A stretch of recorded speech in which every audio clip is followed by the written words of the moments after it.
All right, good afternoon, everybody. Thanks for your patience and thanks for being here. Just with me is our command staff, our executive team, our executive assistants, and obviously our assistant chiefs. Today, as you all know, the District Attorney's Office announced the filing of charges on 2 former HPD employees. So today it's a heavy heart that we're here. It's also with a sense of pride in our organization in that we don't bury our heads in the sand at the Houston Police Department. When we have an incident where 4 police officers are shot, another one's seriously injured, and 2 individuals, Mr. Tuttle and Ms. Nicholas, are shot and killed in a house, we ask tough questions. And earlier today, the DA announced the charges that we've been expecting for a long time on this incident. And charges that I think it's really important for this community to understand are charges that are a result of the Houston Police Department's investigation. So yes, we can investigate ourselves. And yes, we did pursue the good, the bad, and the ugly as we promised to this community shortly after this incident occurred.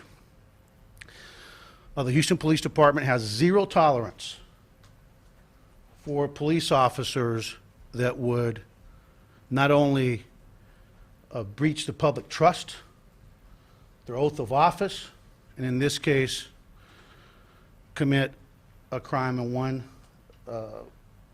individual that led to murder charges being filed, felony murder, under the felony murder rule.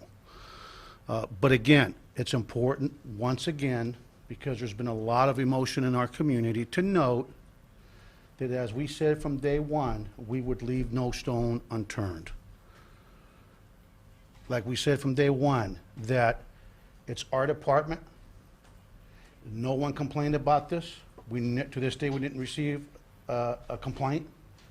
We are the ones that asked the tough questions. We are the ones that pursued the leads. And ultimately, we are the ones in our investigation with our Special Investigations Unit, and it's their work that led to this day. And I was a little disappointed watching the press conference earlier today because I don't recall any mention or too much mention of the work that we put into it. I heard a lot about DPS, but the truth of the matter is that it's the Houston Police Department's investigation. I would anticipate at some point additional charges being filed, and we're not going to speculate nor talk about which ones in this case. But as we said from day one, we are fully cooperative with the DA's office. We appreciate the partnership and their work. And we're also obviously working very closely with the United States Attorney's Office and with Mr. Ryan Patrick and our federal partners with the FBI under the leadership of Special Agent in Charge Perry Turner.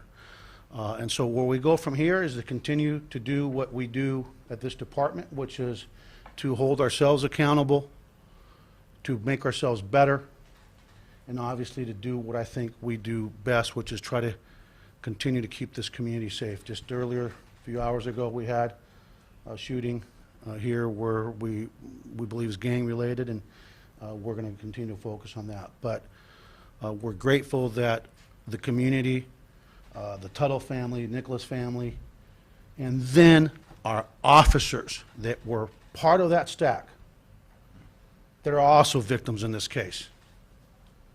Our officers that came to work, kissed their families goodbye that day, came to work and were told by these 2 now charged suspects and by this charged murderer, accused with murder, charged with murder, Officer Goins, hey, we're going to go run the search warrant.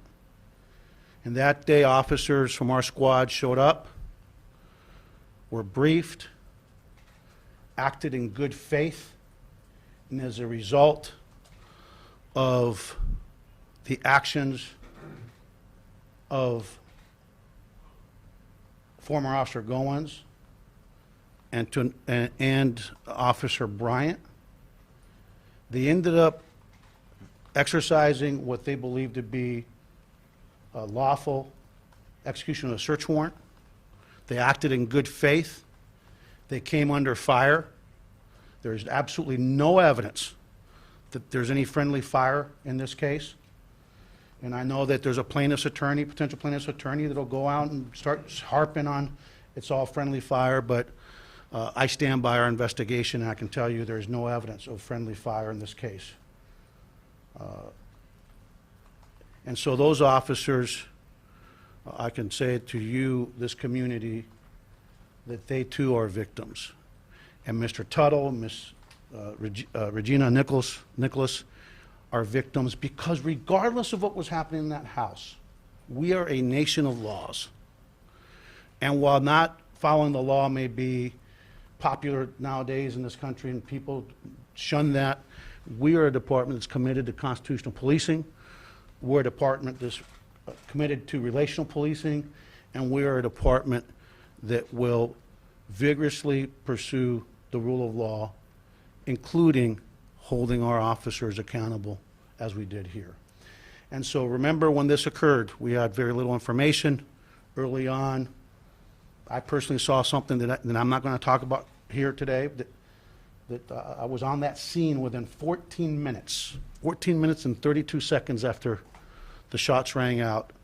I left the 16th floor of this headquarters, went to that scene, and started processing the visuals, started processing what I was seeing, started processing what I was feeling. And within a matter of a couple of days, we started seeing some red flags because of the questions that we asked.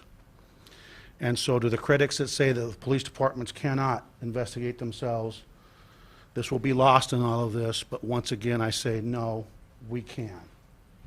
We can, we must, we're duty bound. And in this case, two that have dishonored the badge, dishonored our own officers. We have an officer now that is still fighting life-changing circumstances, which includes paralysis from the waist down. That I won't say his name, but I would ask the community to keep him and his family in their prayers.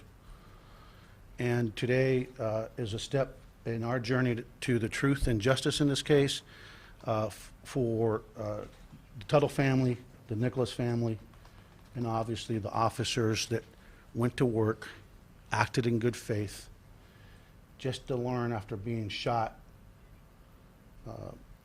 by Mr. Tuttle that the circumstances under which they were told that they were gaining entry into that home, that some of the information provided was absolutely false, not factual, and not consistent with the rules of engagement and the requirements of the Constitution. So with that, I'm not going to say much more other than I want to thank our team for staying on top of this. We completed the investigation into the incident on May 15th and turned it over to the District Attorney's Office. We will continue to fully cooperate with the District Attorney's Office, the U.S. Attorney's Office, and the FBI. But I want to thank them because I know they were under a lot of pressure to get this done. Chief Lopez and his team that we put together continues to review our narcotics operations, and I want to make it really clear again to our community that we have zero indication that this is a systemic problem with the Houston Police Department. I have zero indications from my federal partners who we continue to work with, and they continue to receive evidence that there's anything systemic with it. This is an incident that involved the actions of a couple of people. And so with that, I'm wanting to turn it ask if there's any questions, and I'll go into Spanish. Are you live or anything? We're doing live. Can you talk to us? Bueno, bien rápido, then I'll do a real brief. Esta tarde la fiscal Kim Ogg anunció cargas contra los dos nuestros oficiales. Es importante que nuestra comunidad se recuerde que este departamento nunca tuvo queja de nadie. Nosotros, porque estamos dedicados a la justicia, cuando cinco oficiales fueron heridos, 4 por balazo, otro herido, y 2 miembros de nuestra comunidad muertos, nosotros fuimos lo que empezamos esta investigación y preguntamos las preguntas difíciles, ¿qué fue lo que ocurrió? Yo le había cometido a esta comunidad que íbamos a perseguir toda la evidencia para descubrir todo lo que ocurrió. Y es importante que la comunidad se dé cuenta y que recuerden que estas cargas son por la investigación del Departamento de Policía de Houston. Es nuestra investigación, nuestros investigadores que buscaron la evidencia para llegar a este día. Desgraciadamente, los oficiales que fueron balazados ese día también son víctimas. Me da mucha pena, mi corazón está también con la familia de Dennis Tuttle y de Regina Nicholas también, que descansen en paz. Pero cuando los oficiales no respetan la ley, no lo podemos permitir, porque la gran mayoría de nuestros oficiales son honestos, son dedicados, son responsables, y desgraciadamente tenemos un oficial que sigue ahora que no puede caminar por el balazo que tomó, y esa es víctima. Víctimas de las mentiras del oficial Goins. Así que nosotros vamos a seguir cooperando con el FBI, los colegas del FBI, el fiscal federal y también con el fiscal del condado, pero siempre vamos a estar con la dedicación a la justicia. Y a lo que dicen que nosotros no podemos investigarnos, esto es evidencia que yo dije que no íbamos a parar hasta que todo fuera descubierto. Y estoy orgulloso, con un corazón dolorido, por orgulloso que no detuvimos miedo a la verdad. I'm just going to say this real quick, that while it is a tragedy that we're here, there would have been a bigger tragedy. And the bigger tragedy would have been the Houston Police Department rubber stamping an officer-involved shooting. The bigger tragedy would have been the Houston Police Department not doing its job in investigating what occurred. And the bigger tragedy would have been for justice to not be served in this case. Because that truly would have made something that's already tragic and unjust to even a greater injustice and a greater tragedy. And so with that, I'll open up the questions. What's the current status in Narcotics Squad 15? The other members are still are working. Chief, back in February, our investigator, Mario Diaz, had asked you, he said specifically, was there a good reason for the reasons why the officers were in there? And you said, I stand by that. We had probable cause to be there. But probable cause, right? We didn't need to lie. We could have done this right. And that's what, the facts are going to come out. And the problem is we have a responsibility right now to two families, the Tuttle family, the Nicholas family, and the families of the police officers that were shot that day. And so I'm not going to get in a debate with Mr. Diaz on every little piece, other than to say that I stand by what I've said. There's a lot of speculation, and that's your job to speculate. My job is to deal in facts, and my job now is to make sure that we don't do anything to jeopardize prosecution in this matter. Regina, you talked about early on, initially you called these men heroes. Do you feel like you were taken for a ride? Oh yeah, I think we're all taken for a ride by two of them, but I still believe those officers that went in there and acted in good faith, those officers that went in there and acted on behalf of this community after a complaint came in of activities in that house, I still think they're heroes. And they are heroes. And there's nothing, it's sad and maddening. I think I've told you all months ago how angry we were that it looked to us that one or more of our own may have betrayed the oath of office, might have betrayed the public trust. And as a result of that, these men that had nothing to do, there's no evidence they had anything to do with the two men that were charged in terms of their actions. They've been having to live with this, and until all the facts come out, there will be people that will have doubt in it. But I'm telling you right now, I stand with the members of Squad 15. I consider them victims. And I think everyone up here that knows just about every fact, a lot of the facts in this case, considers them victims, which really makes me angry because they have families. I've got one that again is paralyzed, that is just a wonderful human being that should not be paralyzed. So, what else? Regina Nicholas's family has hired attorneys. They're conducting their own investigation, and they released a statement saying that they're having to go to court to request depositions from HPD. That's the way it works. Why not be open? Why not allow Folks, let me tell you something. We have a court of law, rules. This guy here that says 30 minutes later, 2 shots rang out. Have you seen him say that? That didn't happen. So I look forward to seeing his evidence because 30 minutes later, I was there in 14 minutes. There's no shots that rang out 30 minutes later. So I'm not going to play the game that this guy knows. Tell him to go to the court and demand that we just go do interviews with him. That's not the way the process works. So we're not going to get engaged with this guy here who knows there's a process to get stuff done. And let me just say this. There's a lot of moving parts to this. But at the end of the day, when somebody lies to obtain a search warrant, that's a problem. But still, when officers that acted in good faith on what they believe to be a lawful search warrant get shot at, and that's a fact, Mr. Tuttle shot at them. There's nothing in the evidence that shows he did not shoot these officers. They get to defend themselves. Chief, why did these 2 officers lie to a judge? Why did they put their fellow officers? That's the $64,000 question. Why? But this community doesn't know why. Yeah, I'm not. I've been investigating it for months. I'm not Any sure. ideas? I'm not sure I know why. There had to be some reason. Well, hopefully along the way, I think, I watched Kim talk about, she doesn't know the why. And maybe at some point we'll get to the why. It'll be interesting.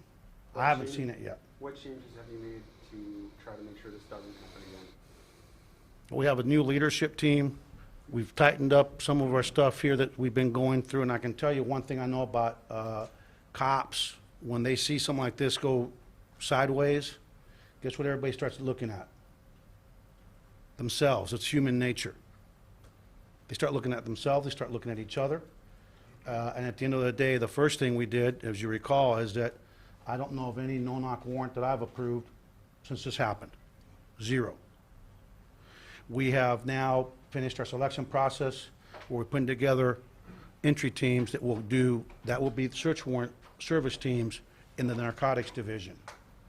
The no-knock warrant will probably, like I said before, other than SWAT, under very, very specific circumstances with our approval, will not be happening. We ended up putting body-worn cameras that we have now attached to our helmets when we're conducting search warrants, because I promise you, it would have been good to have those cameras on us. So a lot of changes have been made, and more will be coming. Yes, sir. This. Bueno, para pensar, yo llevo en la policía 33 años y nada me coge de sorpresa. Pero para mí lo más importante es saber que tenemos que, porque cuando algo así pasa y tenemos un disparo entre personas en la comunidad que eran sospechosos y nuestros oficiales, que si tenemos cámaras siempre es mejor. Y no hayamos comprado las cámaras todavía para nuestros investigadores, ya eso lo hemos cambiado. También en vez de dejar todas las unidades ser las entradas a las casas cuando tienen orden de la corte, vamos a tener unidades que son, eso es lo único que hacen. Que ya esta semana hicieron las últimas entrevistas, ya tenemos los oficiales, tenemos 18 oficiales que vamos a traer para entrenar. Pero al fin del día, mire, nosotros tenemos 5,200 policías, tenemos 1,000 personas más empleados, y igual que cualquier otro lugar, cosas pasan, hay gentes que son malas, no sé por qué estos oficiales hicieron eso, pero sí me da gusto saber, y la comunidad debe tener confianza, que nosotros investigamos esto sin quejas de nadie. Nosotros somos lo que nos investigamos nosotros mismos, buscamos la evidencia, se lo dimos al fiscal y ahora vamos a buscar la justicia. Y para mí eso es importante, que no se pierda en esto, porque hay que tener confianza con la policía, y la policía tiene que mantener la confianza de la comunidad. Justamente de eso le quería hablar, porque ando en la comunidad y escucho el sentir de la gente y dice, uy, ya no vamos a poder creer ni en la... Sí. Bueno, mire, acuérdese, mire lo que está pasando, especialmente con la comunidad latina, hispana, que este departamento, este jefe, siempre estamos batallando de su parte. No son batallas que tenemos que tomar, pero las tomamos porque es lo que es justo, lo que es correcto. La diferencia es que muchos otros departamentos en otros países no estuviéramos aquí. ¿Alguien disparó a la policía? No hay más preguntas, se acabó. Pero nosotros preguntamos las preguntas difíciles. And what I just said in Spanish is, I think we can't be lost on the fact that police officers executed a search warrant. They got shot at, they got shot. 4 of them got hit. In a lot of places, there wouldn't be a lot of tough questions asked. We asked the questions. And I hope that doesn't get lost in our community. Can you talk a little bit- Because I can tell you that in other places, potentially in this country, in other places in the world, when 4 police officers get shot executing a search warrant, I mean, we were celebrating them that night, weren't we?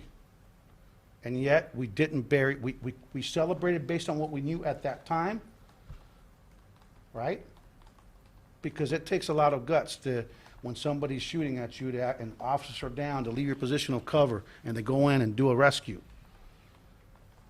But despite celebrating them, we didn't go and say, let's bury our head in the sand. Our work is done here. No. We celebrated based on what we knew. We call them heroes based on what we know. We continue to call the 4 officers that were shot and the one that was injured. To this day, they did their job. It would have been very easy for unethical departments, but not this department. We continued to ask the questions. We continued to chase the leads, and we uncovered the facts and the evidence that got us here today. What other charges do you anticipate coming forward? I already said I'm not going to speculate. That's going to be up to the DA. But though, I would, based on what I know about the investigations that we conducted, there will be additional But charges. are you saying against other officers? No, Or against at least Goins. Chief, the DA says she's reviewing 14,000 cases. What impact will that have on our city? Well, the 14,000 cases involves the 2 charged officers, a lot of them. But we've been looking at a lot of cases, and we've yet to see, again, any evidence of any systemic issues. Why did you limit the case to 5 years going back? Huh? Why did you limit your scrutiny to Okay, 5 because past if you go 5 5 years and you find nothing, how far did you want me to go? How far would you go? In a world of limited, how far would you go? I don't know. If you go 5 and you don't find anything, you just keep going? We've had a lot of officers in our. Okay, province. so I think I answered the Many of them question. are there for decades. Anything else? Kim's original case number was 4,000. She now today, it's now up to 14. Going off of this past question, how does that make you feel, knowing that they are expanding their search? Well, I think that part of what they want to do is make sure that the net's broad enough to make sure that the community, we can regain that trust and make sure the community knows that it wasn't the department that going to pass, that it's a pretty, that's an extensive enough search. And we, like any other investigation, you take it to where the evidence that you uncovered takes you. So to me, the 14,000, if she wants to go 20,000, I mean, that's up to her. But I support it if that's what she wants to do. At the end of the day, though, you know, you got to do a cost benefit analysis at some point. We can't go back to what, the 50s? Let me tell you, there's a lot of things that went wrong in the 50s here, in the 60s here, in the 70s here. American policing has a very ugly history. I mean, 40 years ago, do you think we might be having this press conference? Yes or no? So the fact that we're here, I think, speaks to how far our profession has come. Chief, today, did you speak to either of the former officers at all? No, With them? I don't have anything to say to them. How did Goins, have you looked back at his history here, how he navigated himself through the ranks of the police department? Well, he's always been, he's been an investigator for a long time. What do you mean he's been Well, investigated? you said ranks, that's going up. He's never promoted. Two more questions. So so he's an officer, he's never promoted. But he led he was a part of a special narcotics division, correct? He was in narcotics for a long time, yes. And by the way, just so you all know, one of the things that I did direct a review was everybody's disciplinary history in narcotics, everybody's disciplinary history, complaint history, everything in narcotics, and vice, which are the two most sensitive units, I would say, in any police department. And so every one of them has been vetted, and I've received briefings on every single person in both of those units. How many people is that? Hundreds, Do several these hundred. officers still get their pensions? I don't believe, and that's I don't believe that there's any legal mechanism by which the state or the city can remove, can take their pensions. If they're convicted and we would, but I don't believe that there's a mechanism for that. Can you go back and explain the probable cause, which you were talking about earlier in regards to saying that they had the right to go into? No, tell Mario Diaz that it's great that he's watching, and I appreciate it. But the probable cause, let me just tell you this. If I was investigating this, we would have done a search warrant based on what we knew. We would have done it right, and we probably wouldn't be here today. It doesn't matter, once again, people need to understand something. It doesn't matter if we had evidence that there was all kinds of illegal activity going on. You don't get to lie to the court. You just don't get to lie to the court. You don't get to lie in court documents. It throws everything out. We could have gone in there and found dead bodies, and we might have had a problem. You understand what I'm saying? We are a nation where the rule of law matters. So tell Mario, thanks for watching, I appreciate it. And Chief, to your critics, I know you brought up changes earlier that y'all done in the department and with the leadership, but to critics who may ask, do you plan on resigning? After No, I don't plan on resigning. Hey, Chief, are you resigning for doing your job? Yeah, sure. That's not what I do. I don't run away from challenges. So like I tell my team, we don't get paid for the good days. Anybody can do this job on a good day. Anybody. One of you can do this job on a good day. Anybody can be the school principal for a day or the police chief for a day.